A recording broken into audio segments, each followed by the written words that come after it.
done about 150 fantasy drafts, and here are my 6 least drafted wide receivers, starting with Luther Burton. I think he's a good player. I think he has a good coaching staff. I think he has a good quarterback.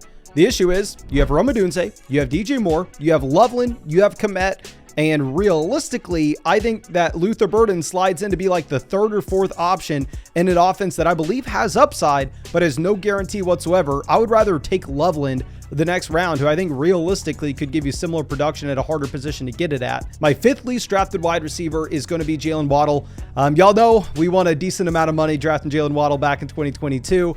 However, I just can't buy the price tag in round 5 this year. If you're looking at the running backs in this range, I would much prefer just taking Chuba Hubbard. If you're looking at him in comparison to like Calvin Ridley, if you have to take a wide receiver in round 5, then sure, maybe you go with Waddle, but you could also just get Jerry Jeudy in the next round. Deebo Samuel is my 4th least drafted receiver. The dude was set up last season in the perfect situation. You had Brandon Ayuk out for the year, McCaffrey out for the year, Ricky Pearsall got shot, Deebo Samuel got pneumonia and got fat. The Niners completely gave up on him. They shipped him over to Washington just to get the contracts off the books.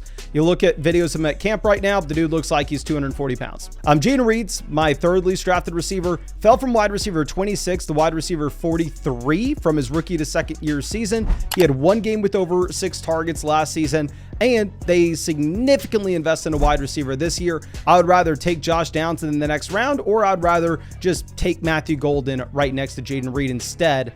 My 2nd least drafted receiver is going to be Jauan Jennings. I think Jennings just took advantage of the perfect situation last year. Now that you have CMC healthy, you have Ricky Pearsall healthy, Jennings dealing with a calf strain, I'm not a believer in a receiver that had 1.2 yards per route run in 2023, was garbage in 2021, 2022, 2023, had 4 good games last season.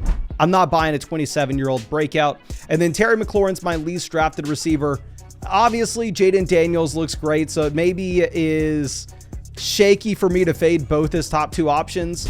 But Terry was the wide receiver 17 in points per game last season. He's being drafted as the wide receiver 16 right now. I would rather have Jackson Smith-Njigba. I would rather have Tyreek Hill. Hell, I may even rather have Devontae Adams, to be completely honest with you. I think if the touchdown rate comes down for Terry, he could fall right back to being where he's been in his entire NFL career as a low-end wide receiver too.